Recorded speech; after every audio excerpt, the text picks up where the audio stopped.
पूज्यपाद महाराज श्री कहते हैं, कोई कोई पुरुष बहुत ही नीचता का परिचय देते हैं।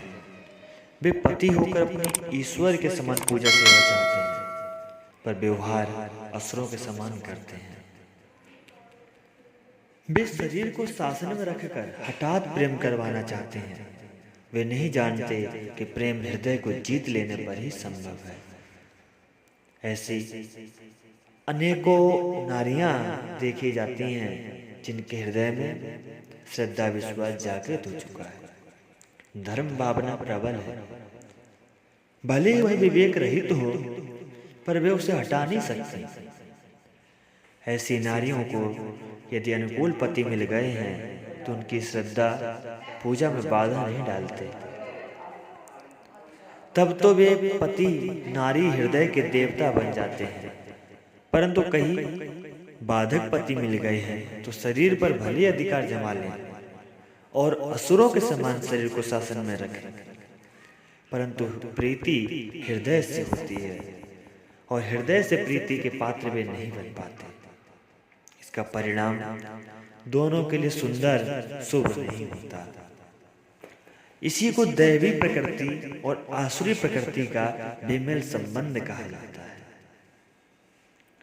नर हो या नारी अथवा कोई भी प्राणी हो, सभी को अंत में एक ही लक्ष्य में पहुंचकर परम विश्राम पाना होता है।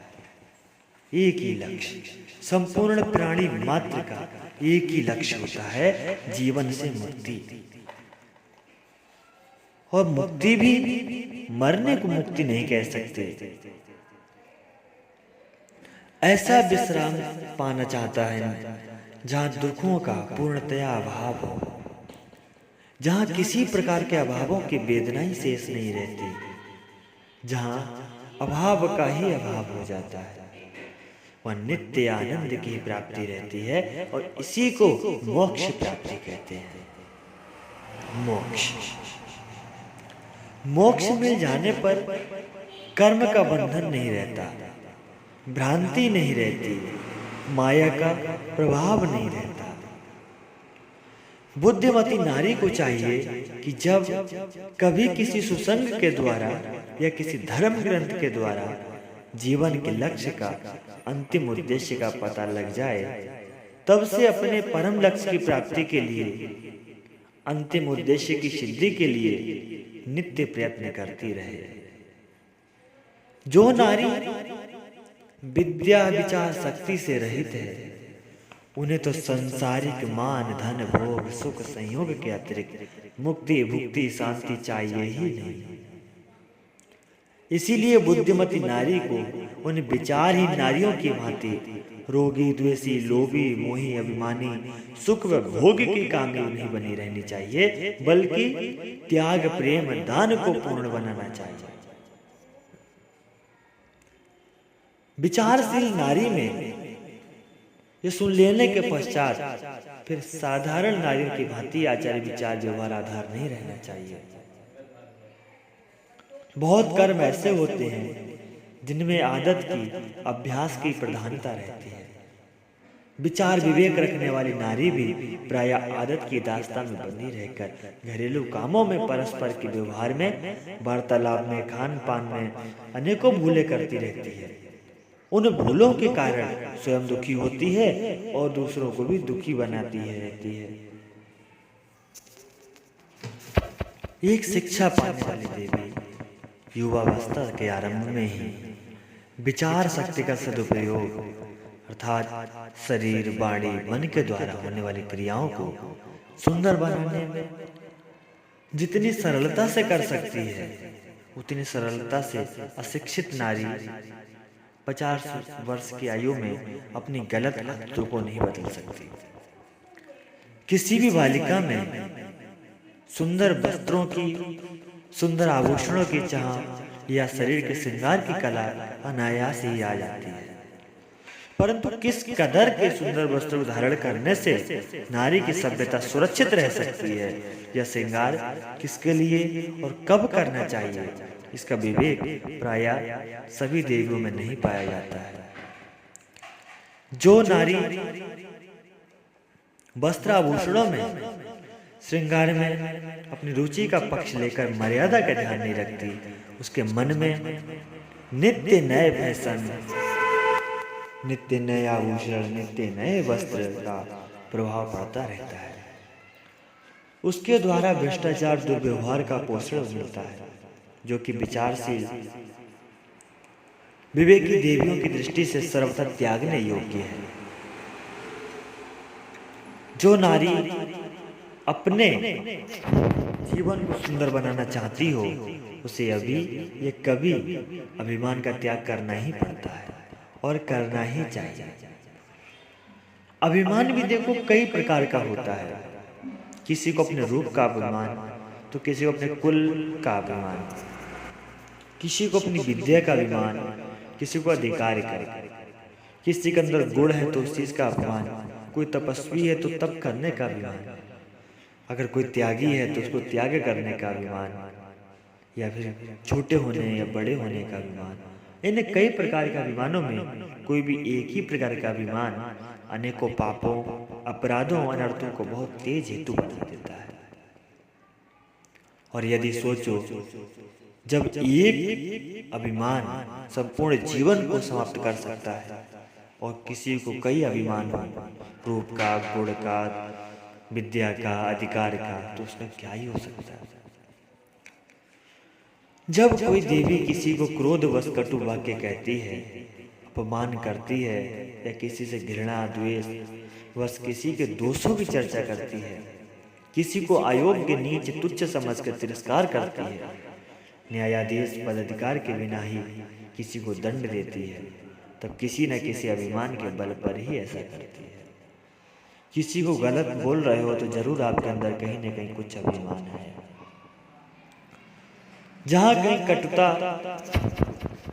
असहनशीलता, क्रोध तथा उद्वेग, आवेश एवं हठाग्रह, दुराग्रह व्यक्त क्रिया प्रतिक्रिया दिखाई देती है, वह अवश्य ही किसी न किसी प्रकार का अभिमान ही समझना चाहिए। किसी न किसी प्रकार के अभिमान वश ही कोई किसी का अपमान, अनादर करता है, और किसी न किसी प्रकार के अभिमान वश ही अपमान, अनादर, कटु वाक्य असह्य हो जाता है। अपने जीवन को पूर्ण निर्दोष बनाने के लिए कलह, क्रोध का मूल जो लोभ है, उसका भी त्याग करना ही पड़ेगा। लोभ भी एक मन की दूषित वृत्ति है। लोभ कंगाल में ही नहीं, किंतु करोड़पति में भी अपना काम करता रहता है। लोभ और उदारता ये भिन्न भिन्न वृत्तियां हैं। उदारता पूर्वक जो व्यक्ति सैकड़ों रुपए दान दे डालता है, वह लोभ के वशीभूत होकर दो चार आने मूल्य की वस्तु के लिए कपट, क्रोध, छल करते हुए अपनी अमूल्य शांति खो देता है। ये लोभ की बात है। जिन नारियों को मूल्यवान वस्तुओं का, धन का दान करते देखा जाता है, उन्हीं को खाने पीने की वस्तुओं के लोभवश लड़ते झगड़ते, कलह करते भी देखा जाता है। जितना लोभ प्रबल होता है, उतना ही अधिक लाभ की हानि होने पर दुख होता है, और हानि पहुंचाने वाले पर क्रोध आ जाता है। कहीं कहीं लोभ को नरक का द्वार कहा जाता है और पाप का बाप भी माना गया है। लोभ कोई साधारण क्रिया प्रक्रिया नहीं है। ये लोभ मन को दूषित करने वाली प्रक्रिया है। लोभवशी नारियां संचय में सुख मानती हैं। लोभी नारी को वस्त्रों की अधिकता से संतोष नहीं होता। लोभवशी नारी परिवार में चोरी करती है, चुरा चुरा कर संग्रह करती है, चुरा कर छिपा कर खाती है। जहां उदार हृदय वाली नारी को शुभ, सुंदर, सुखद वस्तु के दान में रस आता है, वहीं पर लोभी नारी को संचय में रस आता है। अनेकों प्रकार की आदतों की भांति लोभ भी एक आदत बन जाती है, जो सरलता से नहीं छूटती है। विचारवान देवी को आरंभ से ही लोभवश संचय की आदत न बढ़ने देकर दान का देते रहने का स्वभाव बनाते रहना चाहिए। गीता में भगवान ने क्रोध को भी नरक का तीसरा फाटक बताया है। आसुरी स्वभाव वाले कामी, लोभी, क्रोधी प्राणी, इन तीनों फाटकों से बड़े बड़े लंबे चौड़े जहाज, हाथी घोड़े निकल जाते हैं। ये नरक के दरवाजे हैं, इसलिए बड़े बड़े हैं क्योंकि बड़ी भीड़ चलती है ना। छोटे द्वारों से काम नहीं चल सकता क्योंकि नरक के यात्री बहुत हुआ करते हैं और स्वर्ग के कम। इसीलिए स्वर्ग की सीढ़ी बहुत छोटी है। शांति चाहने वाले प्राणी को कभी न कभी क्रोध का पूर्ण रूप से त्याग करना ही पड़ता है। यद्यपि क्रोध ज्ञानी जनों को भी आ जाता है, परंतु जहाँ मूर्ख अभिमानी का क्रोध पत्थर की लकीर के भांति स्थायी होता है, वहाँ समझदार का क्रोध मिट्टी में बनी लकीर की भांति कुछ देर तक टिकने वाला होता है। जहाँ शुभ चिंतक, विद्वान, धर्मोपदेशक, ज्ञानी जनों का क्रोध पानी में प्रतीत होने वाली तत्क्षण मिट जाने वाली लकीर की भांति कभी कभी दिखाई देता है और क्षण में ही खत्म हो जाता है, नष्ट हो जाता है क्रोध। लोभ, अभिमान और कामना के प्रबल रहते क्रोध का मिटाना दुष्कर है। इसीलिए क्रोध का त्याग या तो कोई सच्चा सेवक या सच्ची सेविका या पूर्ण प्रेमिका के द्वारा ही हो सकता है, क्योंकि सेवक या सेविका या प्रेमिका वही हो सकेगी। सच्ची सेविका प्रेमिका के लिए लोभ, क्रोध आदि दोषों का त्याग इसलिए सुगम होता है कि वह अपना कुछ मानती नहीं, अपने लिए कुछ चाहते ही नहीं, तभी उसे अभिमान, लोभ नहीं और तभी क्रोध भी नहीं आता। लोभ, क्रोध आदि विकारों से रहित वही सेविका या प्रेमिका होती है, जो दूसरी किसी वस्तु, व्यक्ति की स्वामिनी न बनकर अपने मन और इंद्रियों के वश में रहकर उन्हीं के ऊपर स्वामित्व प्राप्त कर लेती है। ऐसी स्वामिनी को अभिमान, लोभ, क्रोध आदि विकार विचलित नहीं कर पाते। यद्यपि नारी हृदय के लिए बहुत ही कठिन है, किंतु फिर भी अपने परम लक्ष्य परमानंद की प्राप्ति के लिए, दुख की निवृत्ति के लिए मोह का त्याग कभी न कभी करना ही पड़ेगा। मोह अनेक व्याधियों का मूल है। मोही मन वालों का बड़े बड़े कष्ट, दुख देखने पड़ते हैं और दुख की कृपा से ही जब कोई दुख के कारण को खोजता है तब विवेक जागृत होता है और उसी विवेक से नित्य अनित्य अथवा विनाशी अविनाशी का बोध होता है, तभी मोह की निवृत्ति होती है। जब किसी को सुन के क्या गुरु संदेश पढ़ के नित्य प्रयत्न करते रहना चाहिए कि विवेक पूर्वक दोषों के त्याग का संकल्प करना चाहिए और नित्य निरंतर अपने आप का निरीक्षण करना चाहिए।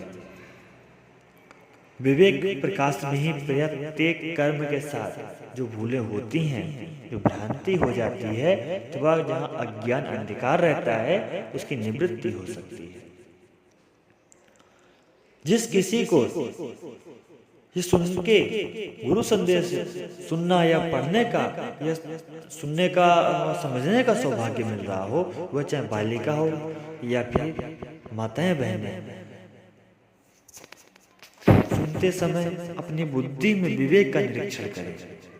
विवेक के द्वारा ही सत्य सत्य, कर्तव्य तथा न करने योग्य का ध्यान रहता है। महाराज पथिक जी महाराज कहते हैं, यदि विवेक की कमी हो तो सबसे प्रथम विवेक की बुद्धि का नित्य प्रयत्न करते रहना चाहिए।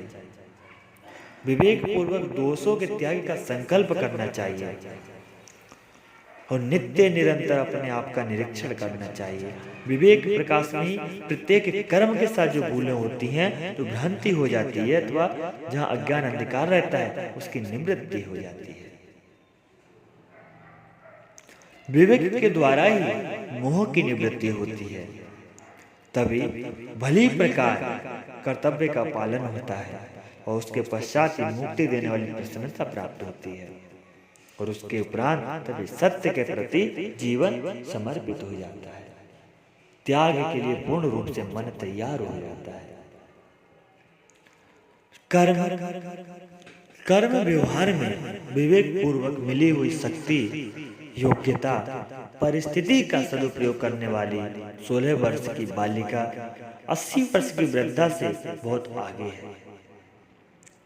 जो वृद्धा विवेक को साथ न लेकर शक्ति, योग्यता और जीवन को उपयोग करती आ रही है, वह विवेक में कुशल बालिका के पीछे रह जाती है। विवेक के प्रकाश में ही अपने भीतर दोषों का दर्शन और दोषों का त्याग, सद्गुणों का विकास, विवेक की प्रीति में प्रियतम प्रभु का नित्य निवास होता है। जिस नारी को विवेक पूर्वक झाड़ू देना ना आता हो, शीशा, कंघा, तेल की शीशी, सुई, कैंची, वस्त्र, बर्तन अपने ठीक स्थान में रखना ना आता हो, जिसे परस्पर मर्यादा के भीतर विवेक पूर्वक हंसने की, चुप रहने की, खड़े होने तक बैठने की योग्यता न हो, वह नारी परिवार के सदस्यों की सेवा करते हुए त्याग और प्रेम के पाठ को किस प्रकार पूर्ण कर सकेगी। उसके पास विद्या के प्रमाण पत्र भले ही हों, पर विद्या का सदुपयोग जीवन के सुंदर निर्माण में नहीं दिखाई देता है। बुद्धिमती सावधान बालक बालिकाएं अपने जीवन को सुंदर बनाने के लिए बुद्धि को विवेकमती बनाओ, और जो कुछ काम करो विचार विवेक के साथ करो। जब आप विवेक पूर्वक कर्तव्य करोगी तब ये निश्चित है कि छोटे से छोटे कार्यों को भी मन लगाकर विधि पूर्वक और पवित्र भावना से ही करोगी। जब विवेक पूर्वक संयमी, त्यागी, तपस्वी न बन पाओ तो वह दोषों को न छोड़ पाओ, तब परम प्रभु से प्रार्थना करो। जो नारियां काम करते समय विधि का ध्यान नहीं रखती, किसी काम को मन लगाकर नहीं करती, कार्य करते समय बहुत बड़बड़ाती ही जाती हैं, कुड़ती जाती हैं, कोसती हैं, वह बुद्धि विवेक से विमुख नारियां हैं। वे घर में स्वामिनी की भांति नहीं, कपितु मजदूरी की तरह रहती हैं। कोई नारी लज्जा संकोच छोड़कर उच्च स्तर से बातें करती है, जोर से हंसती है, साधारण बातों में लड़ती है, ऐसी नारी में विचार का बल नहीं रहता।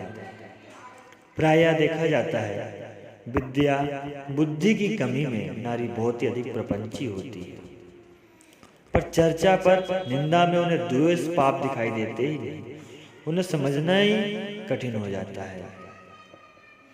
बुद्धिमती बालिकाएं या माताएं बहनें, आपको ये विदित होगा किसी आदर्श सुंदर स्वभाव वाली देवी में आप प्रत्यक्ष देखते भी होंगी कि लज्जा, सरलता, मृदुता, नम्रता के द्वारा कोई भी देवी परिवार के बीच में कितनी अधिक सुंदर है और वह सबके लिए आदरणीय, सर्वप्रिय हो जाती है।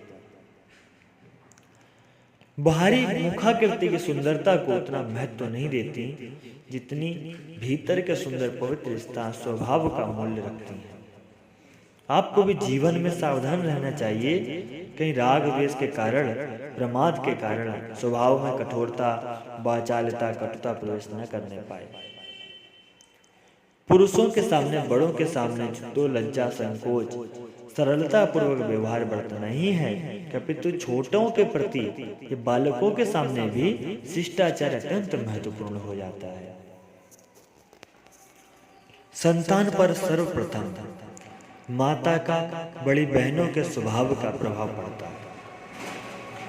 घर में पारिवारिक सदस्य, भाई बहन जो भी होते हैं, छोटे छोटे बालकों में कोई वस्तु देते समय भेदभाव न रखना चाहिए, बल्कि कोई फल देता हो तो अपनी संतान को वह फल देना चाहिए जो देखने में छोटा, कुछ खराब प्रतीत हो, और दूसरे बालकों को अच्छी दिखने वाली वस्तु देनी चाहिए। लेकिन ऐसा न करके खराब दिखने वाली वस्तु दूसरे लड़कों को दी जाती है और अपने लड़कों को अच्छी निर्दोष वस्तु दी जाती है। इस प्रकार के भेदभाव से दूषित भावों का प्रसार होता है और आपसी कलह बढ़ती है, अपनेपन में मलिनता बढ़ती जाती है। किसी व्यवहारिक कर्म को देखकर उसके ज्ञान का परिचय मिल जाता है। कर्म के बीच में यदि ज्ञान का ध्यान नहीं है तो ज्ञान व्यर्थ ही है। विवेकवती नारी को चाहिए कि वह शुद्ध, स्वस्थ, रक्षक आहार का तथा विकार का गुण विकास कराने वाले व्यवहार का और सदा रहने वाले शाश्वत परम विशुद्ध सत्य आधार का ज्ञान प्राप्त करे, तभी गृहस्थ जीवन सुंदर हो सकता है। इस ज्ञान की कमी के कारण अनेकों देवियां भोजन स्वयं ही दोषी बनाती हैं और अपनी संतान को भी रोग के पथ में अनजाने में ही ले जाती हैं। इस प्रकार विहार और व्यवहार के ज्ञान की कमी के कारण स्वयं बंधन के दुख को बढ़ाती जाती है और संतान को भी अपने साथ उसी ओर प्रेरित करती है। अब जो काम करो विधि सहित आलस्य रहित होकर करो, और जब विश्राम करो तब सब जगह से मन हटाकर विश्राम करो, मन को व्यर्थ न घूमने दो। प्रातःकाल अंधेरा रहते ही उठने का अभ्यास बना लो। उठने के पश्चात परमात्मा का किसी नाम से स्मरण करो। उस अन्नदाता से ही सब कुछ मिलता है, उसके सदुपयोग करते रहने का संकल्प करो। घर की सफाई में, झाड़ू देने में, किसी वस्तु को कूटने पीसने में, किसी वस्तु को उठाने रखने में, सिल के नीचे, चक्की के भीतर, जल पात्रों के नीचे जलाने वाली लकड़ियों की कोयलों, चूल्हे, मिट्टी को ध्यान से देख लो। ये देख लो कि कहीं उसमें जीव तो नहीं, क्योंकि कहीं जीवों की हिंसा ना हो जाए। छोटी छोटी वस्तुओं को जहां से उठाओ वहीं रखने का आलस्य न करो। ऐसा न करो कि सामान बिखेर दो। ऐसा न सोचो कि उठेंगे तब वह वस्तु रख देंगे, नहीं। जिस समय उठाई कार्य पूर्ण हुआ उसी समय रखो। जो काम जिस समय पर कर सकती हो उसे फिर के लिए कभी नहीं टालो। आलस्य से बस काम टालने की भूल नित्य ही होती रहती है। आलस्य और विलासी स्वभाव नारी के जीवन के लिए बहुत ही अनिष्टकारी है। घर में दूसरी बहनों या अपने भाइयों के काम में सदा सहायक बनो। व्यर्थ में, पर चर्चा में रस न लो, परंतु हर एक देवी के लिए व्यर्थ वार्ता, पर चर्चा न करना और दूसरों के बीच में पर चर्चा सुनते हुए सावधान रहना बहुत ही कठिन है। कोई बिरली, विचारशील, विवेकी, गंभीर स्वभाव वाली देवी पर चर्चा व्यर्थ बात से अपनी शक्ति, समय को बचा पाती है। किसी पुरुष से हंसकर बात न करो। बात करते समय मुखाकृति में सरलता और प्रसन्नता तो तनी रहनी चाहिए, परंतु कहीं गंभीरता न भंग होनी चाहिए। मुखाकृति में सरलता प्रसन्नता रहे, नेत्रों में गंभीरता रहे, वह भी एक विवेक से सधी हुई कला है। किसी को कठोर वचन न कहो। संबंधित व्यक्तियों से भूल हो तो गंभीरता पूर्वक भूल को समझा दो। किसी का लोगों के बीच अपमान न करो। कदाचित कोई अपमानित सेवा की या स्नेह की याचना करे या दबाव डाले तो अपनी समझ से तो धर्म विरुद्ध, विवेक विरुद्ध प्रस्ताव प्रतीत हो, उसे कदापि स्वीकार न करो। साहस पूर्वक अपने मन से साहस पूर्वक ऐसा स्पष्ट उत्तर दो जिससे कि पुनः उसे अनाधिकार चेष्टा का साहस न रह जाए। ऐसी सेवा का पक्ष न लो जिससे किसी का अहित हो। यह भी ध्यान रखना चाहिए, घरों में जितने भी झगड़े कलह चलते हैं वह मान की, प्यार की या अधिकार की और धन, वस्त्र, आभूषण की इच्छा के पीछे चलते हैं। आपको बिना याचना के जितना मान मिले, प्यार मिले, अधिकार मिले, वस्त्र, आभूषण प्राप्त हो, उतने ही प्रसन्न रहो।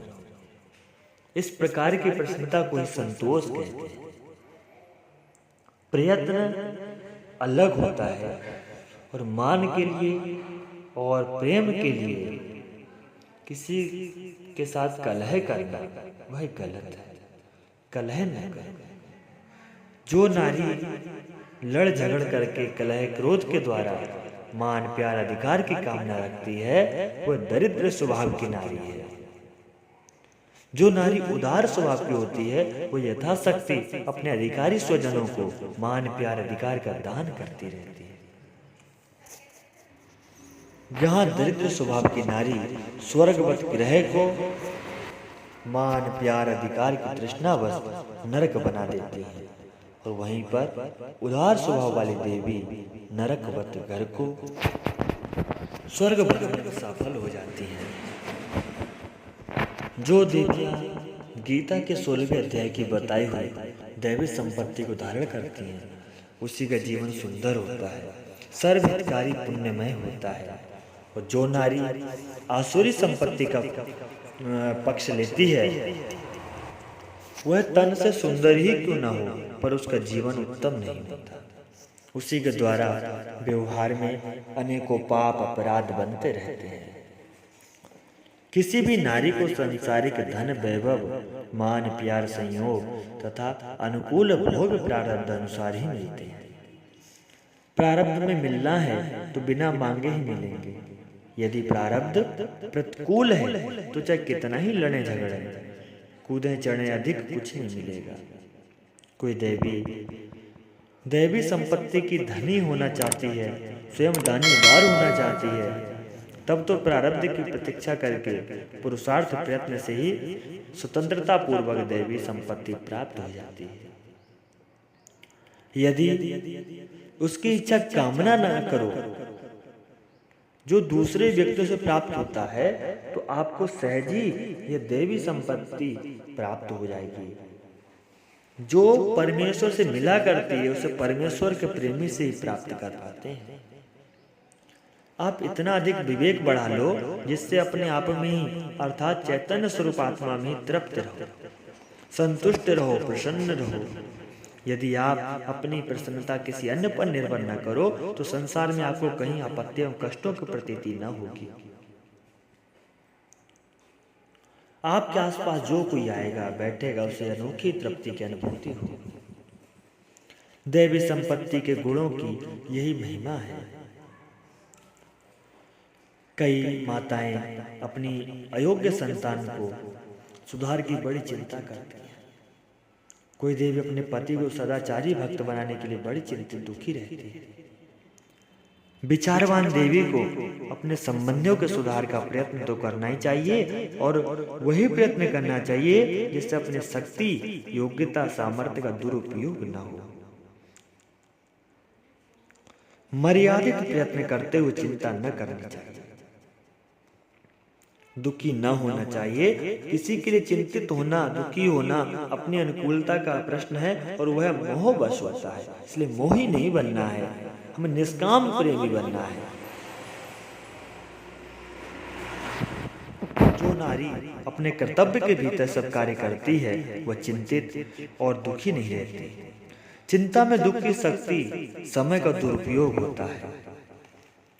कर्तव्य परायण नारी के जीवन में चिंता का स्थान नहीं रहता। किसी देवी को यदि कोई संबंधी ऐसा मिले जो अकारण क्रोधी हो, जिसकी कठोर कटु वाणी सुनने को मिलती हो, जिसके संग से हानि होती हो, अपयश होता हो या अपमान इस तरीके से कष्ट सहने पड़ते हों, तब उसी संबंध को ही दोषी नहीं कहना चाहिए। उससे द्वेष घृणा नहीं करनी चाहिए, उसकी निंदा न करनी चाहिए, बल्कि अपने किसी पूर्व कुकर्म पाप कर्म के फल से सज्जन सेवा प्रेम कर्तव्य परायणता संबंधी मिलते हैं, और जब किसी दुष्कृत पाप कर्म का भोग का उदय होता है तब उसी प्रकार से कष्ट देता है।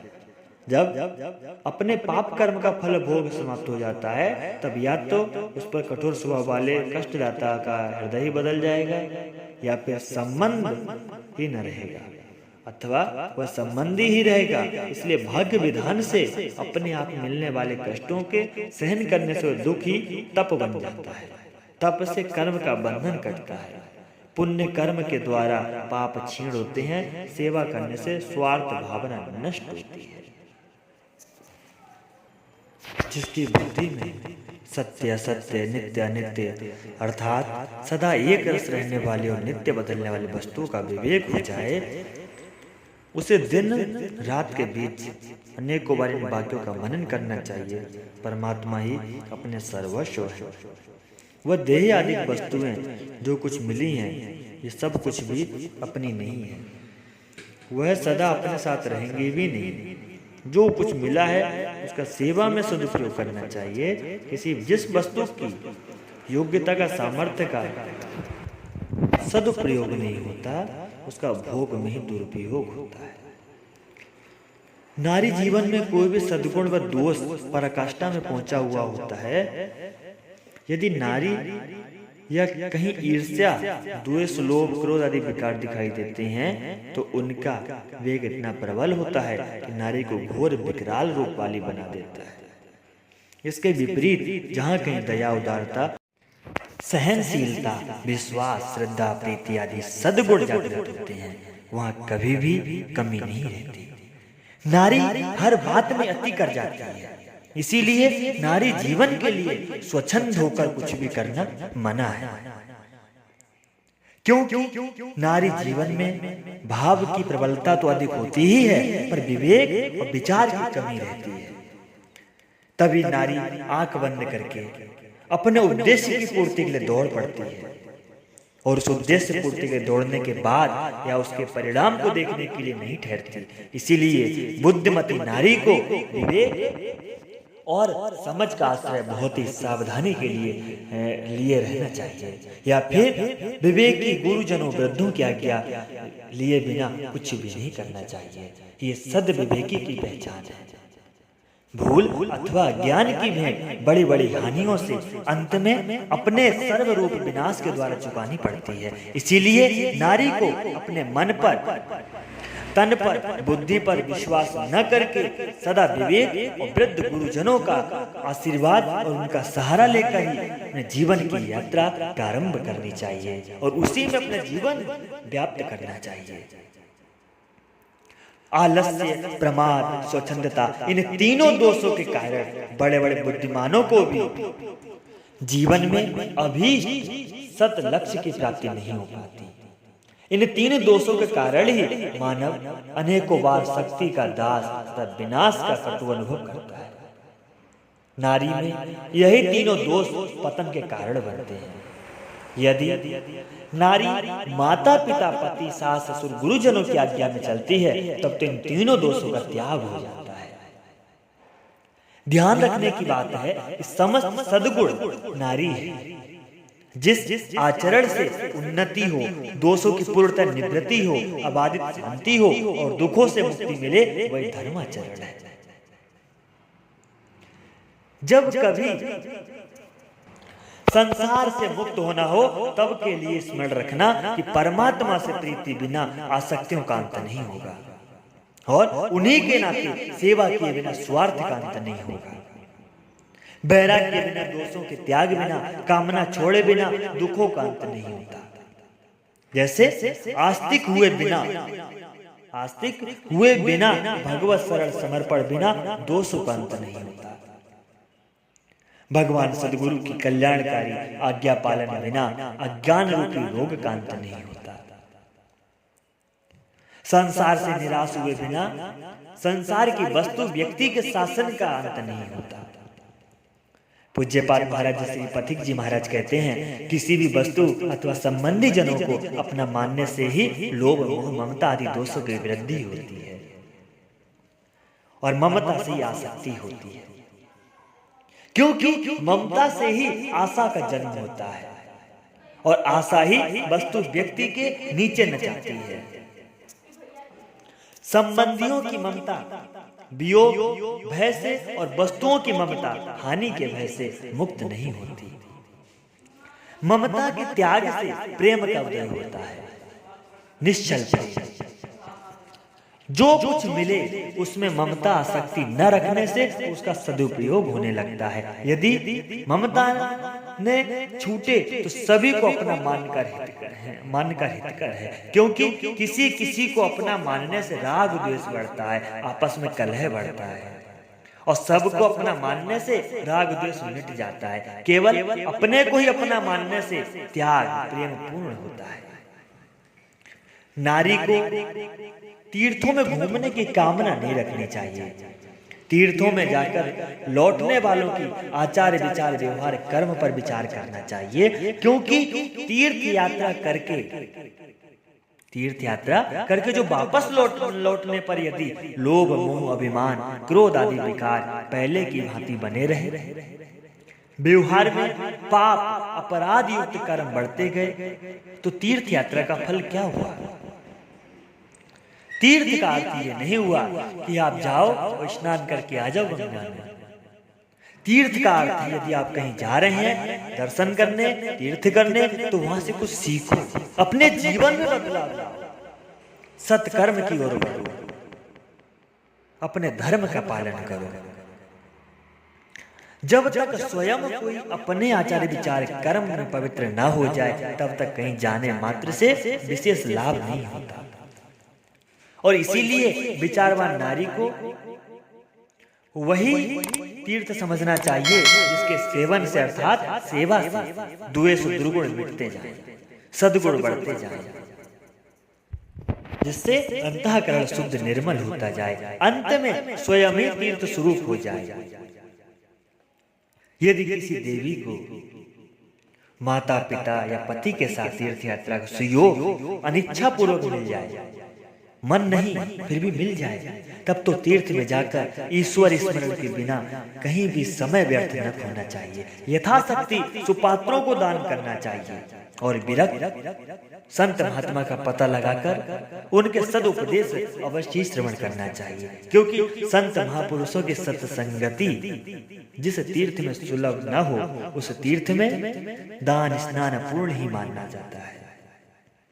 जहाँ वीतराग परम ज्ञानी तपस्वी भगवत प्रेमी संत मिल जाएं, उसी स्थान को मुख्य तीर्थ समझना चाहिए और सत्संगति को तीर्थ देव की प्रसन्नता, कृपा और उदारता समझनी चाहिए। जिनके अंतःकरण में दया, करुणा, क्षमा, सहिष्णुता, उदारता, संतोष, विनम्रता, सरलता, प्रसन्नता, निष्कामता, प्रीति आदि दैवी संपत्ति का अधिकार हो चुका है, और क्रोध, ईर्ष्या, दोष, लोभ, अभिमान, मद, मत्सर, खिन्नता, छल, कठोरता, स्वार्थपरता, असत्यवादिता आदि आसुरी गुणों को स्थान ही नहीं मिलता, उनका जीवन पवित्र सुंदर तीर्थमय है। वह स्वयं पावन है, उसके संग से दूसरे भी पावन बनते रहते हैं, पवित्र हो जाते हैं। आप तीर्थ स्वरूप होकर अपने संपर्क में आने वालों का उद्धार कीजिए, सत्संगति का मार्ग दिखाइए और उनको पवित्र होने की प्रेरणा दीजिए। अपने सुकृत्यों से करो ऐसा। यदि आप अपने सुकृत्यों से उनको ऐसा पवित्र होने की प्रेरणा देंगी तो व्याख्यान देने, उपदेश देने की आवश्यकता नहीं होगी। आप अपनी वाणी का कहीं भी दुरुपयोग न करो, अर्थात व्यर्थ किसी से कुछ न करो। अपने छोटे बालकों पर अनुशासन तो रखो, परंतु वही बालक या बेटियां या भाई जब सामने हो न समझ के कारण अभिमानी बन जाएं, फिर कदाचित स्वच्छंदता पूर्वक कोई काम करें और आपकी सम्मति न माने, आपके अनुशासन को स्वीकार न करें, तब आप अधिकार के अभिमान में अपनी शक्ति को दुरुपयोग करके उनसे कलह करने की कोशिश न करो। उसके भविष्य की चिंता भी न करो, क्योंकि आप किसी दूसरे की भाग्य विधाता नहीं हो सकती। जो कोई जैसा करेगा वैसा फल पाएगा।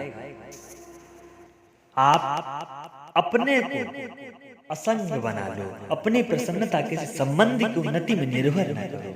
आप विवेक पूर्वक सभी के प्रति अपना कर्तव्य पालन करो, परंतु किसी पर अधिकार मानकर अभिमानी न बनो। चाहे पुत्र हो, पुत्री हो, बहू हो या कोई अन्य संबंधी हो, आप उनके कर्तव्य को अपने प्रति न देखो, बल्कि अपने कर्तव्य को और पूर्ण प्रेम को उनकी तरफ देखो। दूसरे के कर्तव्य पालन से अपने अधिकार का भोग जनित सुख भले ही मिल जाए, पर शांति नहीं मिलती। दूसरे के कर्तव्य परायण होने से अपना कल्याण नहीं होता। इसीलिए विवेकी जन अपने अधिकार को भूलकर दूसरे के अधिकार को देखते हुए स्वयं कर्तव्य परायण बनते हैं। अपना कर्तव्य पालन करने में सभी व्यक्ति स्वतंत्र हैं। अपने कर्तव्य को और दूसरों के अधिकार को देखना चाहिए और अपने अधिकार से दूसरों के कर्तव्य पर दृष्टि नहीं रखनी चाहिए। दूसरा क्या कर रहा है, क्या नहीं कर रहा है, आपका कर्तव्य देखो। पुरुषों की अपेक्षा नारी का जीवन आज भी आदर्श धर्म मर्यादा के भीतर है। कहीं कहीं विचार शक्ति की कमी और संग के प्रभाव से नारी समाज में मर्यादा के बांध टूट रहे हैं। उनकी रक्षा के लिए शब्द सुशीलवती बुद्धिमती देवी को सर्वत्र सावधान रहना चाहिए और दूसरी देवियों को सावधान करना चाहिए। जिस प्रकार कोई व्यक्ति जितना अधिक मूल्यवान वस्तु बाजार से मोल लेता है, उतनी अधिक अपने पास संचित धन द्वारा मूल्य चुकाना पड़ता है, उसी प्रकार जीवन जितना अधिक विलासी होता है, सुख उपभोग में के लिए जितनी अधिक सामग्री एकत्रित की जाती है, जिसकी जितनी इच्छाओं की पूर्ति रहती है, उतनी अधिक पूर्व जन्म में संचित की हुई पुण्य की पूंजी व्यय हो जाती है, खत्म हो जाती है। क्योंकि यहाँ मुफ्त में कुछ नहीं मिलता। जब आप दूसरी श्वास लेते हैं तो आपको पहली वाली श्वास छोड़नी पड़ती है। मुफ्त में कुछ नहीं मिलता। अगर आप बाल्यकाल से युवा अवस्था में पहुंचे हो तो आपने समय खोया है। जब युवा अवस्था से वृद्ध अवस्था की तरफ जा रहे हो तो आपका समय घट रहा है। मुफ्त में नहीं मिलता। जो कुछ मिलता है उसके लिए कुछ न कुछ त्यागना पड़ता है, कुछ मोल चुकाना पड़ता है। जितना अधिक सुख भोगा जाता है, उतना ही अधिक तपस्या तथा दान के द्वारा उपार्जित किया हुआ पुण्य घटता है। इसके विपरीत जो कोई आप आयु प्रतिकूलता के द्वारा जितना अधिक भोग भोगती हैं, उतना अधिक पाप घटता जाता है।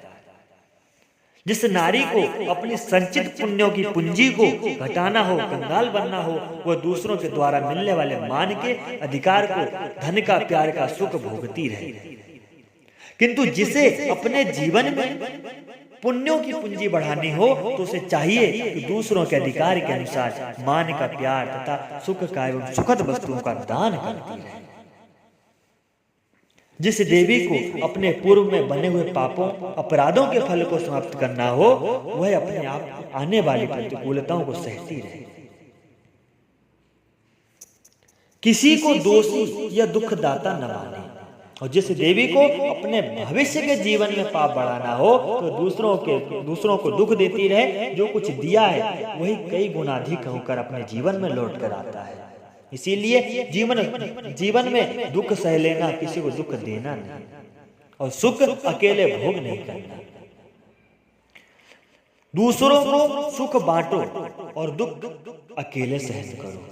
जो नारी प्राप्त सुख का भोग करती है, अप्राप्त सुख की आशा रखती है, उसका चित्त शुद्ध नहीं हो सकता। सुख का भोग करने से सुख की दासता बढ़ती है, दासता बंधन। शरीर का सुख, इंद्रियों द्वारा मिलने वाला विषयों का सुख भोगने में पशु भी कुशल है। लाभ के रस में समान अधिकार की प्राप्ति में असुर राक्षस बड़े परिश्रमी हैं।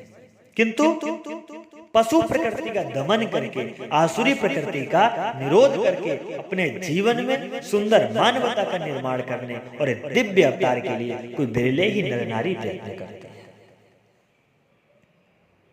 आत्मा में अनंत शक्ति, सामर्थ्य एवं अनंत ज्ञान है। कोई बुद्ध योगी होकर इन सब की जागृति कर सकता है। किंतु जो भोग में, ऐश्वर्य में, मन, माया, मान में आसक्त है, वह बुद्धि योगी नहीं हो सकता। कामना के त्याग से, सुखासा के त्याग से बुद्धि स्थिर होती है।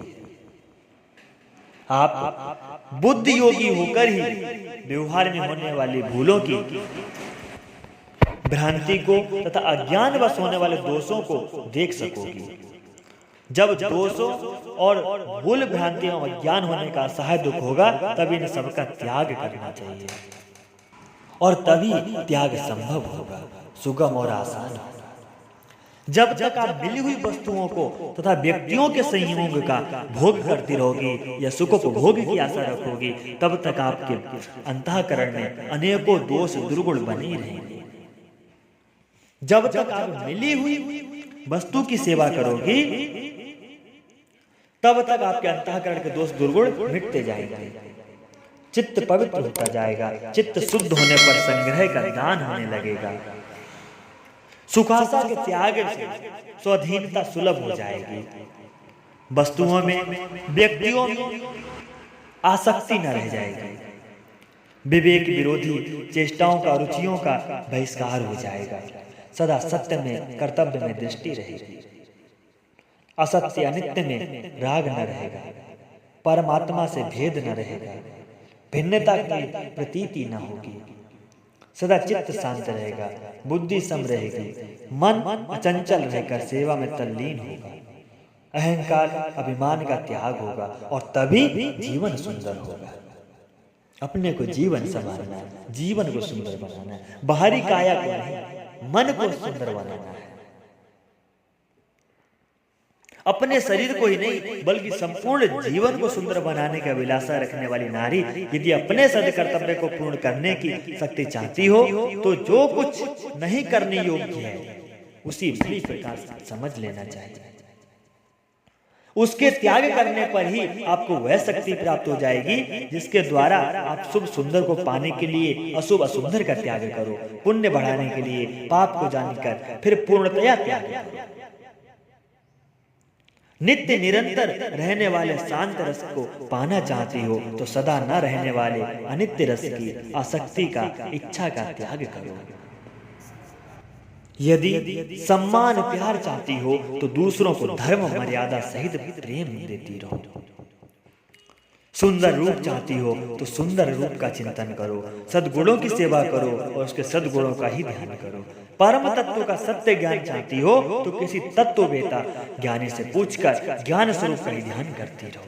यदि निष्काम प्रेम चाहो तो भगवान के निष्काम प्रेम का चिंतन करती रहो। जिसका चिंतन करोगी उसी को कभी न कभी प्राप्त हो जाओगी।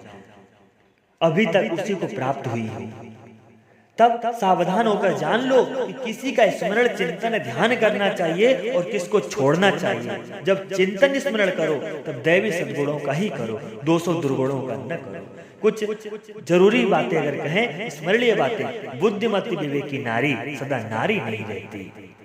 ध्यान से समझिएगा कि बुद्धिमती जो है विवेकी नारी सदा नारी नहीं रहती, वह त्याग और प्रेम की पूर्णता के द्वारा पुरुष की माता बनती है और मातृपद सर्वोत्कृष्ट पद है। अविवेकी नारी सदा अतृप्त है, उसका मोही हृदय सदा असंतुष्ट है। बुद्धिमती नारियों, तुम प्रसन्न रहने की, कुशलता पूर्वक हंसने की कला सीखो। अपने चंद्रमुख को रोष क्रोध के दाह से कलुषित न होने दो। जबकि कभी कभी किसी के ऊपर ऐसा ग्रहण लगता है कि कई दिन उसके मोक्ष की घड़ी नहीं आती, सेवा का कार्य करते हुए बड़बड़ाते कुड़ती जान मजदूरन की भांति काम करना है, तो ऐसे ढंग से कार्य करने तथा बोलने का कौशल सीखो जिससे सारा घर हंसता हुआ प्रतीत हो। कुशल सेविका देवी को तथा उदासीनता की काली छाया छू भी नहीं पाती। आपको अपने को मजदूरन की भांति कार्य नहीं करना है, बोझ समझ के सेवा नहीं करनी है। जो करना है पूर्ण रूप से, पूर्ण मन से करना है। अपने प्रेम पात्र को कभी निराश न होने दो। छोटी छोटी दुख की बातों को हंसकर उड़ा दो। आलस्य को या खाली बैठे रहने को अपने जीवन के लिए बहुत भयानक समझो। भयंकर निराशा, क्रोधी स्वभाव, रुक्षता, उदासीनता जीवन को क्रूर बनाने वाली है। इनसे बच के रहो, प्रयत्न करो इनसे अलग रहने का। सरलता, सहनशीलता, संतोष, प्रसन्नता, उदारता, दया एवं निष्काम प्रीति जीवन को सर्वोपरि सुंदर बनाने वाले दैवीय गुण है। बहुत चुप रहना या बहुत जोर से हंसना, मान प्यार और अधिकार के लिए दरिद्र की भांति किसी की ओर ताकते रहना या भोग को माता पिता पति को कोसते रहना नीच प्रकृति वाली नारी का लक्षण है। तुम सदा पति के कल्याण की कामना रखो। घर की सुव्यवस्था वस्तुओं को संभाल रखते हुए अपनी योग्यता को प्रमाणित होने दो। हम किसी से क्यों जलें? जो मेहनत करते हैं उनका मेहनत जरूर रंग लाता है। इसलिए आपको मेहनत करनी है, किसी से जलन नहीं। हमें नीच प्रकृति नहीं अपनानी है, हमें तो एक आदर्श दिव्य जीवन अपनाना है। शरीर को श्रम और संयम के द्वारा स्वस्थ रखो। जहाँ शरीर स्वस्थ नहीं, वहाँ केवल सद्गुणों से ही काम नहीं चलता है। तुम ऐसी विवेकी बनो कि दूसरों की ओर से मिला हुआ विष भी पी जाओ और अमृत का दान करो। प्रतिकूलताओं को सहन करते हुए तपस्वी बनो और दोषों एवं कामनाओं के द्वारा निरपेक्ष अधिकार प्राप्त करो, जो बिना मांगे ही मिला करता है। जिसमें कोई कामना नहीं होती, जिसमें याचक नहीं बनना पड़ता, जिसमें याचना नहीं करनी पड़ती। तुम कष्ट सहन करते हुए पूर्ण पवित्र और त्याग के द्वारा महिमामयी बन सकती हो। जो काम करो अपने हिस्से का समझकर प्रसन्नता पूर्वक करो, वह थकने वाला न होकर सेवा बन जाएगा। जो नारी हर स्थिति में प्रसन्न रहने की कला जानती है, वह स्वयं प्रसन्न रहकर सबको सुखी बनाती रहती है। और उसको सुखी, जब वो स्वयं दूसरों को सुखी करती है तो स्वयं भी खुशी रहती है। कुछ नारियां ऐसी देखी जाती हैं जो पति के लिए अनेकों व्रत रखती हैं और व्रत के अगले दिन ही झगड़ा भी करती रहती हैं। अपनी मांगे बढ़ाकर पूरी न होने पर कुड़ती और चिढ़ती रहती हैं। तो ऐसे व्रत यह तप का क्या आधार है, क्या आश्रय है? ध्यान रखो, सेवा का, प्रेम करने का अर्थात गुणों का अभिमान दोषों की जड़ बन सकता है। सरलता को नीरसता में, मधुरता को कटुता में बदलना स्वार्थी नारी के लक्षण है। सच्चा और सच्ची प्रेमिका इसके विपरीत नीरसता को सरलता और कटुता को मधुरता में बदल देती है। अपना जीवन स्वयं भी संवारती है और सामने वाले का भी जीवन संवार देती है। प्रेम तथा दया से पूर्ण हृदय में ही प्रसन्नता, पवित्रता निवास करती है। प्रेम वही देवी कर सकती है जो प्रेम पात्र से कुछ नहीं चाहती। विनाशी देह में रहने वाली अविनाशी आत्माओं, यदि तुम शोक विलाप से बचना चाहती हो तो प्रत्येक शरीर से संबंध जुड़ते ही आरंभ से ही विनाशी देह में रहने वाले अविनाशी आत्मा को जानो और अपनी विनाशी देह से विनाशी देह की सेवा करते हुए आगे आने वाले वियोग को देखो और वियोगी से भयातुर न होकर वियोग के अंत में नित्य अविनाशी आत्मा के योग का अनुभव करो। उसको पहचानो, उसको जानो, वही सदगति का मार्ग है। तुम्हें सच्चे पति को खोजने के लिए मंदिरों में नहीं भटकना है, बल्कि सदा न रहने वाले शरीर में ही सच्चे पति को पहचान कर निर्भय निश्चिंत रहकर निष्काम होकर सेवा पूर्ण करना है।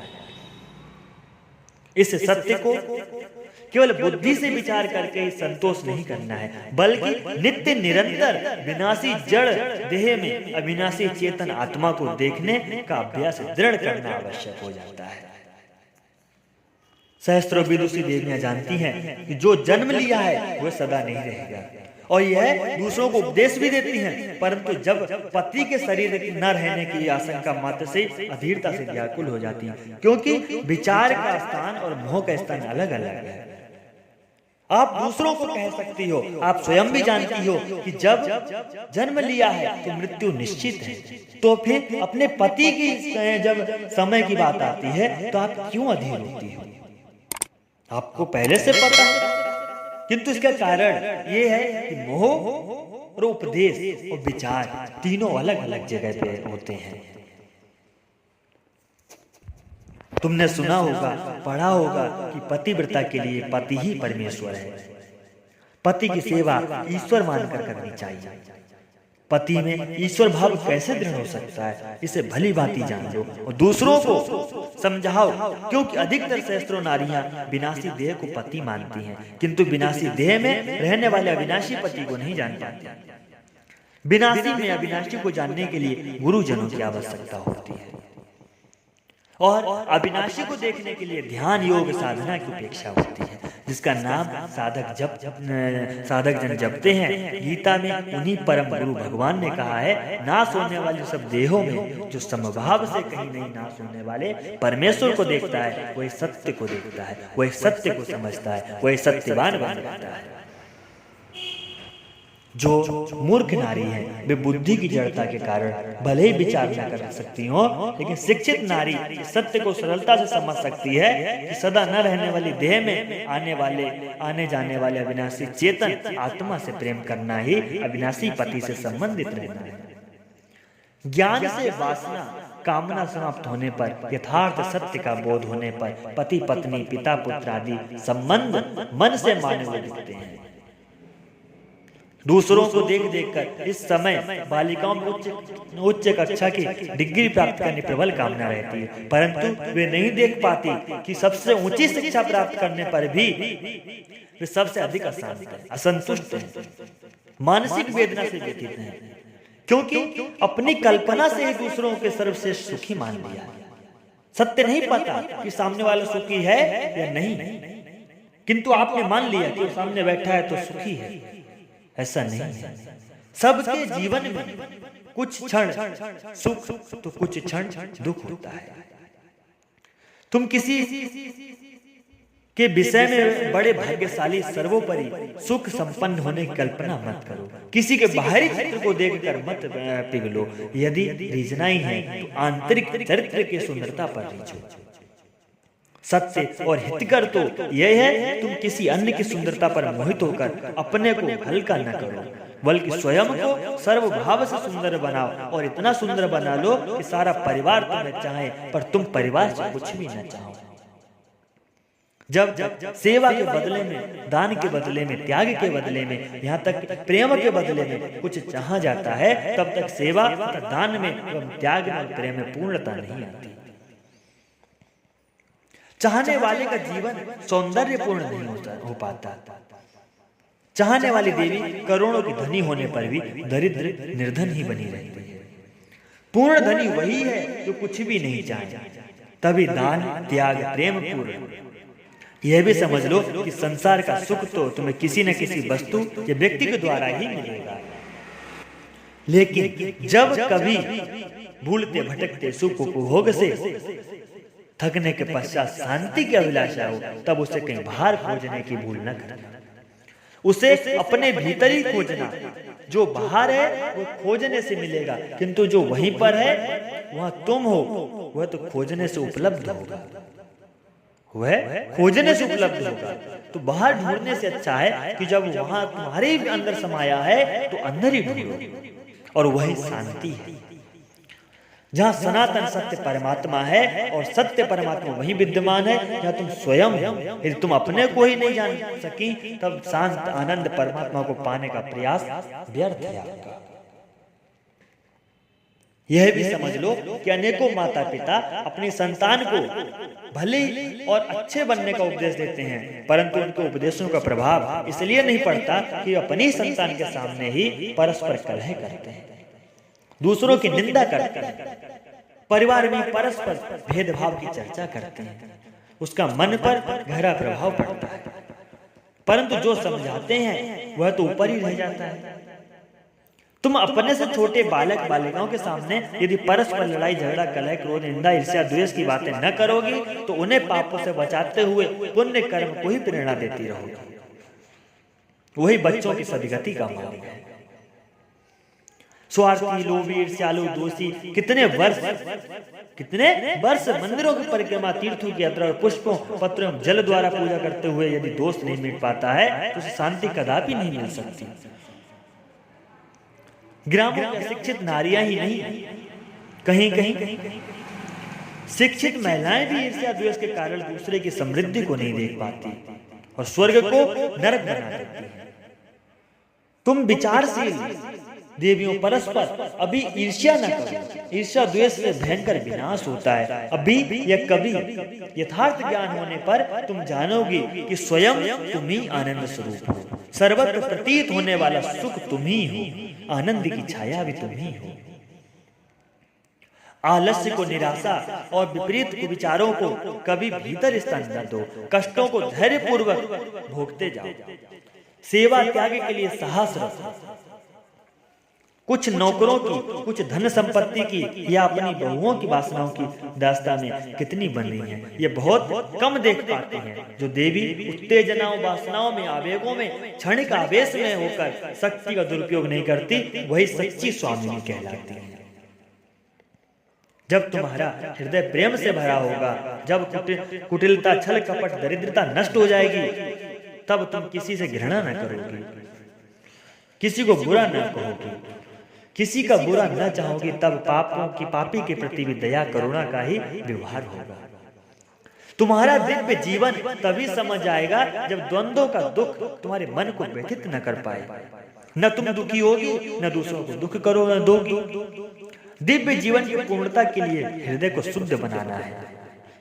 सदा प्रभु का स्मरण करते हुए परिस्थिति में प्रसन्न रहना है। बुद्धि को तीव्र बनाना है, शांत रहकर ध्यान देकर भीतर जो कुछ प्राणों की गति हो रही है, मन की गति चल रही है, उसे देखते हुए प्रज्ञा को जागृत करना है।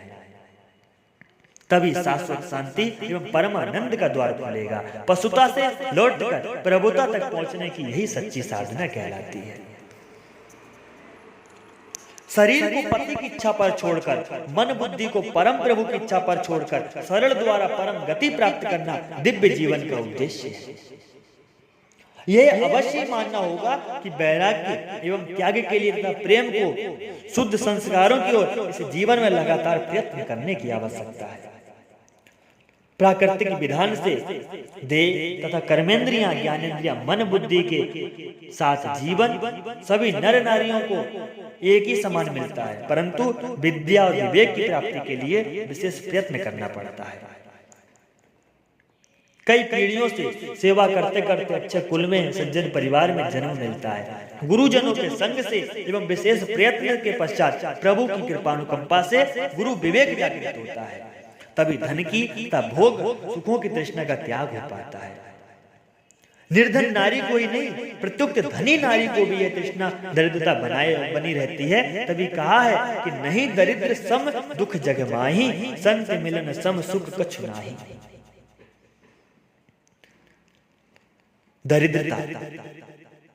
दरिद्रता के समान कोई दुख नहीं है जगत में। और यदि फिर भी कोई संत मिल जाए, संत मिलन सम सुख कछु नाही, यदि संत मिल जाए तो इससे बड़ा कोई सुख नहीं मिल सकता।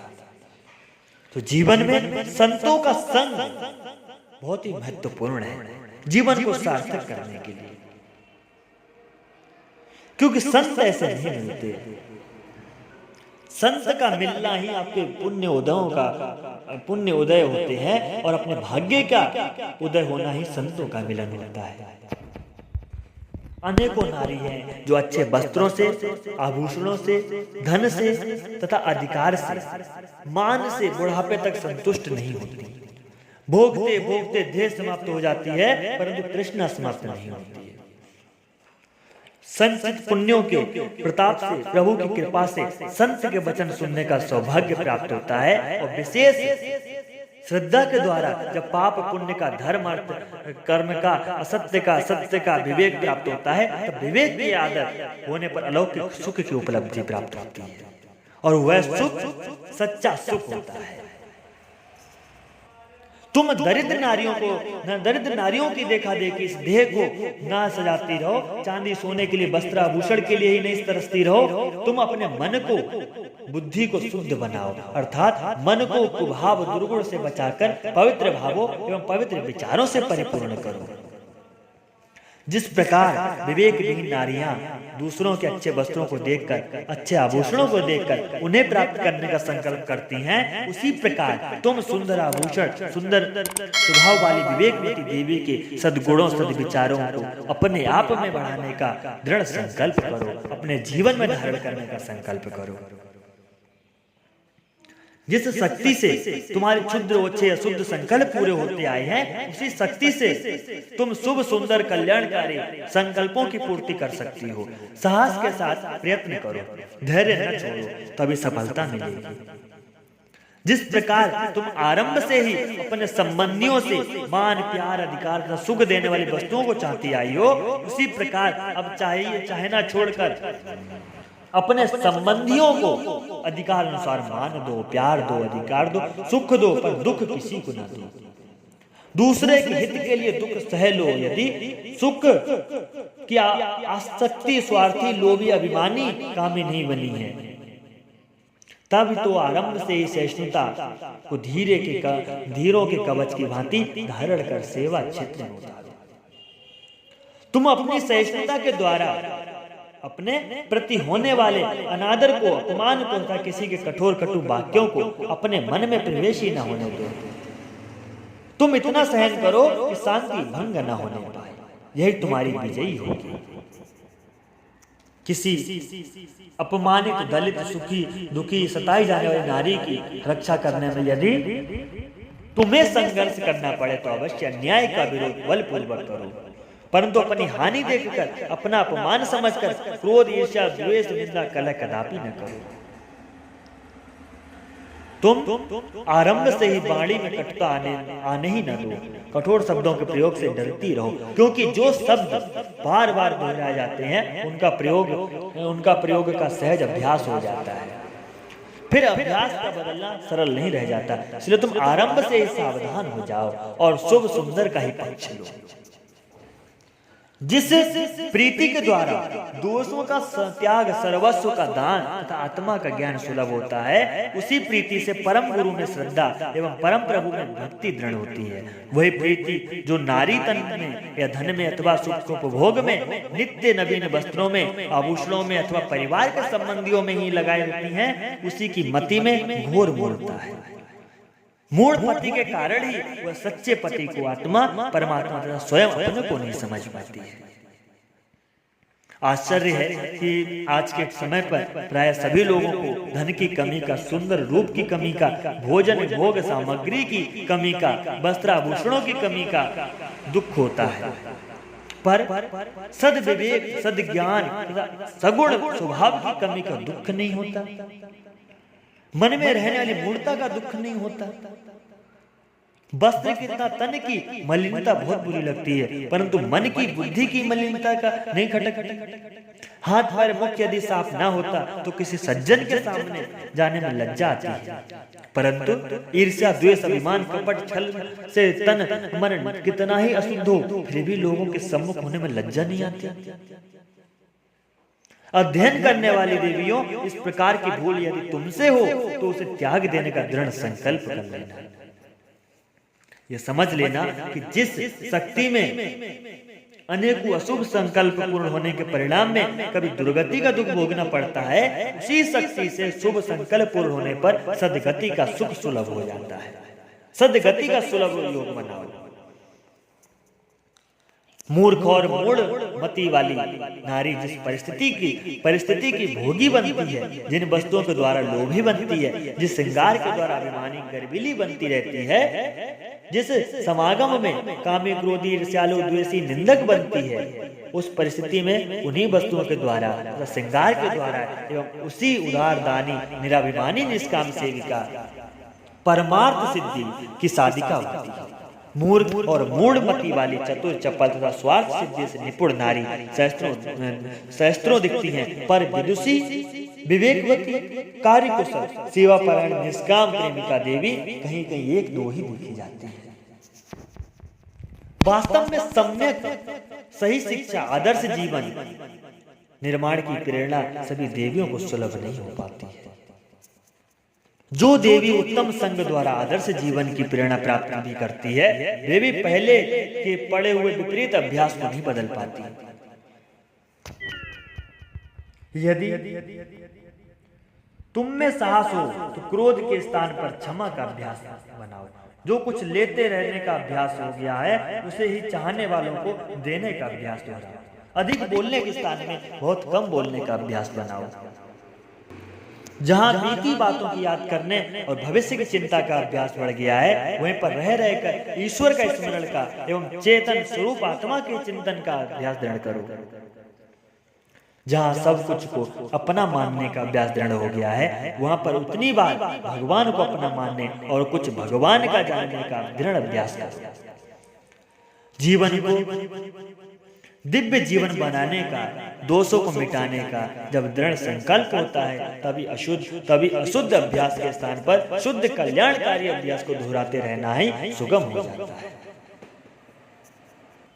तुम्हारा सौभाग्य पति के संग से पूर्ण नहीं होगा, प्रत्युत उनकी सेवा करते हुए दोषों एवं दुर्गुणों के त्याग, प्रेम के निष्काम होने पर पूर्ण होगा।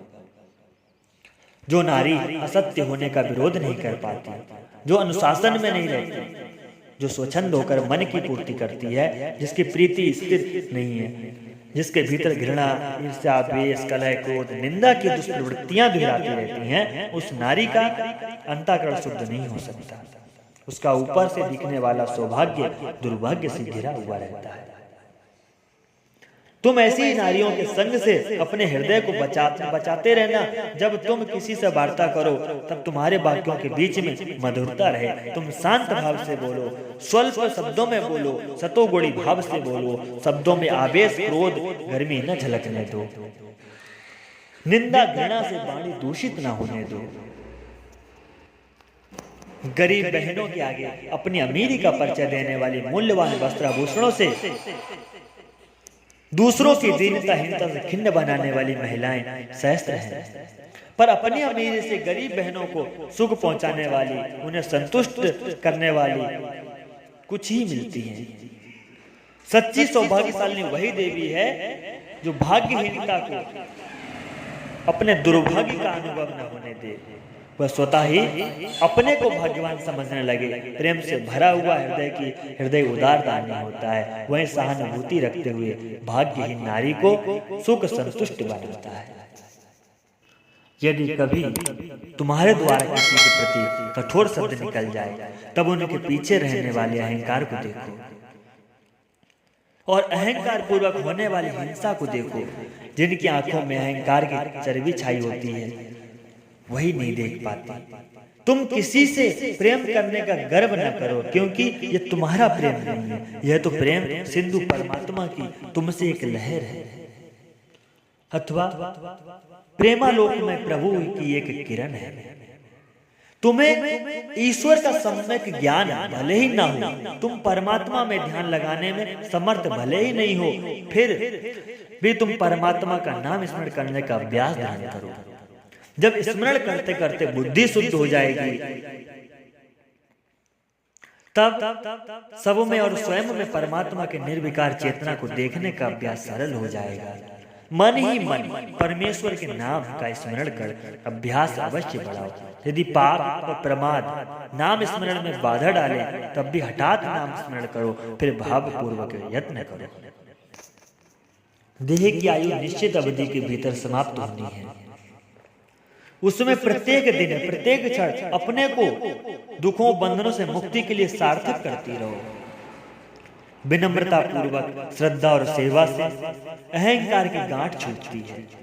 तुम लोभ मोह त्यागने की चिंता नहीं करके अहंकार को जानो, क्योंकि अहंकार ही पापी बनाता है और अज्ञान में समस्त पापों को आश्रय मिलता है। जो कुछ बनना बिगड़ता है, वही अहंकार ही के माध्यम से होता, बनता और बिगड़ता है। तुम्हारी विद्या, शिक्षा, दीक्षा, साधना तभी सार्थक होगी जब तुम अपने आप को जान लो कि मन के द्वारा सुन सुनकर माना जाता है, बुद्धि द्वारा ही मने हुए को जाना जाता है और स्वयं के द्वारा स्वयं के सत्य को पहचाना जाता है।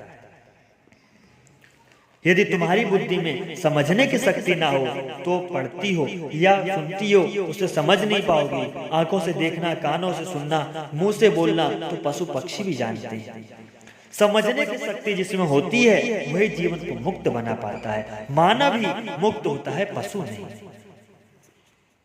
जो नारी अपने सुख का पक्ष लेती है, वह परिवार में कलह कारिणी होती है। तुम सेवा करने में अपनी हानि देखती हो, तुम महान लाभ से वंचित ही रहोगी। तुम कदाचित अपनी देह को अथवा सुंदर दिखने वाले रंग रूप को इच्छा अनुसार सुंदर बनाने स्वतंत्र नहीं हो, पर मन बुद्धि को अथवा अपने जीवन को पूर्ण सुंदर बना लेने के लिए स्वतंत्रता, स्वाधीनता प्रदान कर सकती हो। अवश्य यह संसार अज्ञानवश जीवित प्रतीत होते हुए भी मृतकों से भरा है, जो नित्य अविनाशी जीवन को नहीं जानते और देह को ही अपना जीवन मानते हैं, वह मुर्दा ही है। अनुभवी संतों ने 14 प्राणियों को मुर्दा के समान जीने वाला बताया है, जो कामी रहकर शक्ति नष्ट करते हैं। दूसरा, जो अति दरिद्र हैं, धन मान भोग से तृप्त नहीं होते। तीसरा, जो सदा रोग से ग्रसित रहते हैं। चौथा, जो कृपण है। फिर जो तन में, धन में, परिवार आदि में अटके हुए विशेष मूढ़ी हैं, जिनकी अपकीर्ति जो रही है, जो अति बूढ़े हो रहे हैं, जो क्रोध ही किया करते हैं, पुण्य नहीं, प्रेम नहीं, जो परमात्मा से विमुख है, जो वेद शास्त्र के विरोधी है, जो संतों से विमुख है, बार बार जो अपने ही पेट भरते हैं, दूसरों से फर्क नहीं पड़ता, जो दूसरों की निंदा ही किया करते हैं, और जो लास्ट में बताया कि जो पाप परायण है, ये लक्षण जिसमें मिलते हो वह जीवित रहते हुए भी मृतक के समान है। तुम गंभीर बुद्धि से चित्त को शांत करते हुए अपना निरीक्षण करो, और कोई मृतक प्राणी का कुलक्षण दिखता हो तो उसे साहस पूर्वक हटा दो। यह भी सत्य है कि जो मृतक के समान दिन रात काट रहा है और मूर्ख है, वह अपने विचार आसानी से नहीं बदल सकता। यदि तुम देह को ही अपनी जिंदगी मानती हो, देह की मृत्यु में अपनी मृत्यु मानती हो, तो मुर्दा की संगति से बंधी हो। अपने नित्य अविनाशी चेतन स्वरूप को देखो और मृत्यु से निर्भय हो जाओ। अपनी संगियों को भी सावधान करो, देह शक्ति ही नित्य रहने वाले जीवन को नहीं जानने देती है। तुम देह अभिमान छोड़कर आत्मा को जानो और अनुभव करो। जिस परिवार में, समाज में, देश में विदुषी देवियां आत्मज्ञान द्वारा शांत, स्वस्थ तथा निरंतर प्रसन्न रहेंगी, उनके द्वारा अनायास ही परोपकार होगा, पवित्रता का विस्तार होगा, तभी मनुष्य श्रेमी होगा, धर्मपरायण, कर्तव्यनिष्ठ होगा। यह भी समझ लो कि जब तक संसार से मिली हुई देह आदि वस्तुओं को अपना मानती हो, तब तक अधर्म में हो। जब तक सांसारिक वस्तुओं, व्यक्तियों को अपने लिए सुखद मानकर मोही हो, तब तक घोर अज्ञान में हो। और जब तक संसार से मिली हुई देह की शक्ति, संपत्ति को संबंधित व्यक्तियों की सेवा में नहीं लगाती हो, तब तक महाकृतज्ञ हो। तुम सामूहिक व्यवहार में दूसरों की मान्यता अनुसार पुत्री, भगनी, पत्नी, सास आदि जो कुछ भी बन चुकी हो, पर अब बनने के प्रथम और बिगड़ने के पश्चात जो तुम वास्तव में हो उसे जान लो। अज्ञान में लाखों नर नारी जो सदा से परमात्मा में सनातन अंश हैं, उसे भी न जानकर जो उन्हीं बनाकर बिगड़ने रहते हैं, उसी का दुख भोगते रहते हैं। तुम अपने और दूसरे हित के लिए देह, धन, रूप आदि सभी प्रकार का अभिमान का त्याग कर दो। बहुत कम बोलने का अभ्यास बना लो। क्रोध आवेग से सदा बचती रहो। किसी से द्रोह, ईर्ष्या न करो। धनासक्त, स्वार्थी न रहकर विरक्त परमार्थी होकर कर्म करो। बार बार भोजन करने की आदत न पड़ने दो। भोगी न बनो, क्योंकि ये सब दोष आयु को समय के प्रथम ही नष्ट करने वाले हैं। इस सत्य को भी समझ लो कि मोही रहते दुखों का अंत नहीं होगा। दुखों का अंत होने के लिए निर्मोही बनना पड़ेगा, निष्काम बनाना पड़ेगा, और निष्काम बनाते हुए अज्ञान को, मोह को, तृष्णा आदि दोषों को नष्ट कर सकती हो। ये कठिन कार्य तुम्हें करना होगा, चाहे अभी करो या कई वर्षों के बाद या कई जन्मों के बाद करो। जब तक ये कार्य नहीं करोगे, तब तक बार बार भटकना लगा रहेगा। मन को लगाकर स्थिर मति द्वारा यह भी समझ लो, तुम सावधान रहकर किसी की चुगली न करो। दीन दुखी पर दया करो। क्रोध से बचती रहो। चंचलता न आने दो। प्रतिकूल घटना में धैर्य न छोड़ो और सरल बनी रहो। तेजस्वी बनो, भयातुर न बनो। तन से, वाणी से किसी को दुख न दो। क्षमा करने का स्वभाव बना लो। सदा पवित्र रहो और अभिमान न आने दो। यही देवी प्रकृति के सुलक्षण है। निष्काम होकर सेवा करने, तब मोह आदि दोषों के त्याग करने एवं प्रेम को परमात्मा में लगाने की चर्चा सुनकर कुछ शिक्षित देवियां कहती हैं कि यह सब वृद्धों के लिए, अभी हमारी उम्र ही क्या है। ऐसा मानने वालों की बुद्धि मंद है, वे विचारशील नहीं है। तुम में समझने की शक्ति है तो ऐसी मूर्खता में न बंधो। मंदमती वाली लाखों बूढ़े या बच्चे अभी बालक के समान जीवन में खेल रही हैं। तीव्र बुद्धि वाली, दूरदर्शी परिणाम देखने वाली बुद्धिमती कोई भी बालिका ज्ञान ग्रंथ समझ आ जाती है। ज्ञान में बुद्धि दृष्टि खुलते ही अज्ञान अंधकार विलीन हो जाता है। बाहर की आंखों से पशु पक्षी बहुत दूर तक देख लेते हैं, पर बुद्धि दृष्टि से ज्ञान प्रकाश में देखने वाले देवी देवता मानव बिरले ही पाए जाते हैं। अज्ञान में जो नर नारी सबमय यानी मुर्दा है, ज्ञान में जागते ही वही नित्य शिवमय है। तुम सबमय न रहकर शिवमय होकर आनंद प्राप्त करो। जन्म के साथ आयु चल रही है, जन्म का जन्म मृत्यु में है, पर जीवन का अंत नहीं है, वह जीवन तो अनंत है। यदि तुम्हें अध्ययन का अवसर मिल गया है तब स्वयं के लिए समझ लो, अपने संगियों को भी समझाने का पुण्य प्रयत्न करो। विद्या का, शिक्षा का, दीक्षा का यही उद्देश्य है। प्रत्येक कर्म को कुशलता पूर्वक पूर्ण करो, परस्पर सत्कर्म में, धर्माचरण में सहायक होकर सज्जनता का परिचय दो। जो कुछ किसी के साथ देने का, लेने का व्यवहार करो वह विवेक पूर्वक करो, अर्थात शिक्षा एवं विद्या द्वारा विवेकी बनो। छल कपट कुटिलता से अपनी हानि होती है। आरंभ से स्वीकार करो कि चेतन आत्मा विनाशी है और देह विनाशी है। मैं देह नहीं हूं, ये दृढ़ता से जानो, ये पहचानो, इसका प्रयत्न करो। स्वीकार करो कि अपना नित्य संबंध अनंत शक्तिमान, आनंद सिंधु, अविनाशी परमात्मा से है। तुम ये सदा के लिए जान लो कि संसार की वस्तुओं से, व्यक्तियों से कुछ समय के लिए माना हुआ संबंध है, ये सदा न रहेगा। संसार में जितने सुख दुख हैं वह मानने के कारण ही है, सत्य नहीं है। और परमेश्वर से जो भिन्नता दूरी मालूम होती है वह मानी हुई है। यथार्थ ज्ञान होने पर मानी हुई दूरी समाप्त हो जाती है। माना हुआ संबंध व्यवहार चलाने मात्र के लिए होता है और माने हुए सुख का लालच और दुख का भय समाप्त हो जाता है। बहुत सुंदर होगा तुम आरंभ से ही बड़ों के सम्मान और जिससे प्रेम करो उसकी प्रसन्नता के अवसर कभी न खोने के लिए सावधान रहो। जो कार्य आरंभ करो, जो सेवा आरंभ करो, जो चर्चा आरंभ करो, किसी से प्रेमालाप आरंभ करो, बहुत सुव्यवस्थित ढंग से तन को, मन को, वाणी को साध कर विधिवत विवेक पूर्वक आरंभ करो। आज के युग में प्राय युवकों के समान ही बालिकाओं को विद्या अध्ययन की अच्छी सुविधा हो गई है। प्राय विद्वान के साथ विदुषी देवियों का संयोग तो सुलभ हो जाता है, परंतु संयोग के भोग और सदुपयोग के लिए जिसे विवेक की आवश्यकता होती है उसकी पूर्ति किसी बिरले ही पुण्यवान गृहस्थ में पाई जाती है। सर्वोच्च कक्षा का प्रमाण पत्र, डिग्री, अहंकार सभी युवकों या युवतियों में देखा जाता है, परंतु उस विद्या के द्वारा अहंकार का ज्ञान प्राप्त करने की शिक्षा सबको सुलभ नहीं होती। इसीलिए विद्वता के अभिमानी लाखों व्यक्ति हैं, परंतु विद्या द्वारा अभिमान के दृष्टा कोई बिरले ही विवेकी पाए जाते हैं।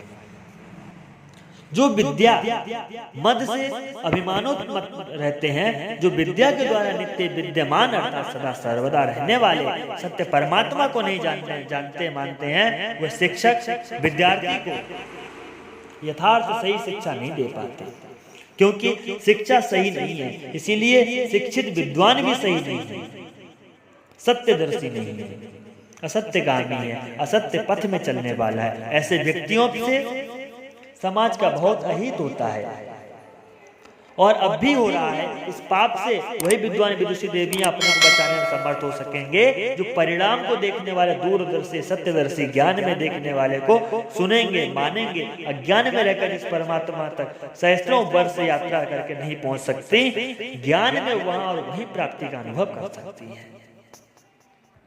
अज्ञानी रहकर संसार में जो कुछ तुम अधिक से अधिक पाओगी, याद रखना उस सब कुछ को एक दिन मृत्यु व्यर्थ कर देगी। तुम्हारे साथ कुछ न होगा, अवश्य सब कुछ का मोह, लोभ, अभिमान तुम्हें शोक में पीड़ित करेगा। इसलिए तुम अपनी ओर लौटो, स्वयं को जानो और शांत होकर आत्मा का अनुभव करो। स्वयं को नहीं जानने तक ही तुम परतंत्र हो, पराधीन हो। जीवन को नहीं जानने तक ही तुम मृत्यु से भयातुर हो। मृत्यु तो न चाहने पर भी आती ही है, इसलिए तुम अमृत को चाहो तो नित्य जीवन को जान लो और उसे संयम से शक्ति संपन्न होकर साधना के द्वारा प्राप्त करो। हम लोग अपने को बहुत अज्ञानी मानते हैं और दुखों से बचना चाहते हैं, परंतु दुख देने वाली बुराइयों को नहीं छोड़ते। यही बहुत बड़ा प्रमाद है। एक संत ने समझाया कि तुम भी समझ लो, असमय क्रोध, आवेश, ईर्ष्या, लोभ, निष्ठुरता, कठोरता, अशिष्टता, तृष्णा, आलस्य, यह सब काल के दूत हैं। साथ ही लगे रहकर दुर्भाग्य को करते हैं। परम पिता को अथवा परम प्रभु को देखने का सबसे अधिक निकट स्थान विनाशी शरीर में आत्मा का बारे स्मरण करना, सर्वत्र अनुभव करने का अभ्यास बढ़ाना है। जो जड़ नहीं है, जिसका कोई आकार नहीं है, वह सभी रूपों आकारों में अनुभव किया जा सकता है। जिस प्रकार क्षण क्षण पति की देह का स्मरण होता है, उसी प्रकार क्षण क्षण चेतन अविनाशी आत्मा का स्मरण होते रहना चाहिए। और बाहर देह द्वारा अपने प्रेमास्पद को सुखी संतुष्ट रखने के लिए अपने तन मन को सुखी रखने की कामना का त्याग करते रहना चाहिए। जिस देवी का हृदय प्रेम से भरा है, दरिद्रता नहीं रह गई है, वही ऐसा सेवा कर सकती है। तुम मोही न रहकर प्रेम में दृढ़ रहो और कभी ऐसे शब्दों का वाणी का द्वारा प्रयोग न करो जिनसे संबंधियों को दुख हो। सदा मधुर बोलो, सुंदर वाक्य बोलो, नाप तोल कर थोड़ा ही बोलो, हितकारी वचन। तुम सद्भावों एवं विचारों की दृढ़ता से नित्य ही कुछ मिनट ऐसा ध्यान अवश्य करो जिससे सेवा भाव की, दोषों के त्याग की, सादगी की, इंद्रिय संयम की, दैवी गुणों के विकास की, ज्ञान प्रकाश की प्रेरणा हो। जो मोह, लोभ, अभिमान एवं काम के बंधन से जकड़े हुए हैं, वे अशिक्षित हो या शिक्षित हो, उनके द्वारा विद्या का दुरुपयोग ही होता है। ऐसे व्यक्ति सदा सुख उपभोग से तृप्त सुखी रहना चाहते हैं, परंतु चाहते हुए भी सुख छीन ही जाता है और एक न एक दिन न चाहते हुए कहीं हानि का, कहीं अपमान का, कहीं वियोग का ही, कहीं राग और अंत में मृत्यु का दुख आ ही जाता है। यही जीवन का सत्य है, यही जीवन का यथार्थ है। विद्या अथवा शिक्षा के द्वारा सद्गुणों के विकास में तुम्हारा परम सौभाग्य निर्मित हो सकता है। तुम में महान होने की क्षमता है, यदि तुम तुच्छ में न अटक जाओ। तुच्छ में अटक जाने के कारण नारी परतंत्र, पराधीन, निर्बल हो जाती है। नारी ही नहीं, बलवान विद्वान पुरुष का भी दुर्दशा होती है जो तुच्छ में ही अटक जाता है। वही मूढ़ महान मानव के संयोग अनुभूति से वंचित रहता है, जो क्षुद्र में ही प्रीति करता है, विराट का दर्शन नहीं कर पाता।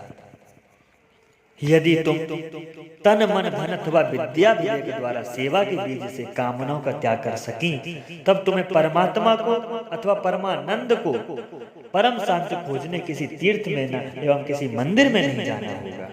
फिर तो तुम्हारे हृदय ही परम पवित्र मंदिर हो जाएगा। तुम स्वयं तीर्थ स्वरूप हो जाओगे। तुम्हारे संग से तुम्हारे संबंधी पवित्र होते जाएंगे। जो जीव पशु में है, वह निष्काम होकर प्रेम द्वारा प्रभु में हो जाता है। पूज्यपाद महाराज श्री कहते हैं, अज्ञान में जो प्रीति तन्मय, धनमय अथवा विनाशी पति में, पुत्र में और अनित्य सुखाशक्ति बस काम में बनी हुई है, वही प्रीति ज्ञान में परमात्मा राम में हो सकती है, जिस राम में योगी जन रमण करते हैं, जो हम सभी नित्यानंद चेतन आत्मा के रूप में सबको धारण कर रहा है। जो काममय है वह कभी राममय होकर जीवन में धन्यता, दिव्यता को प्राप्त होता है, और यही नारी और आदर्श जीवन कहलाता है।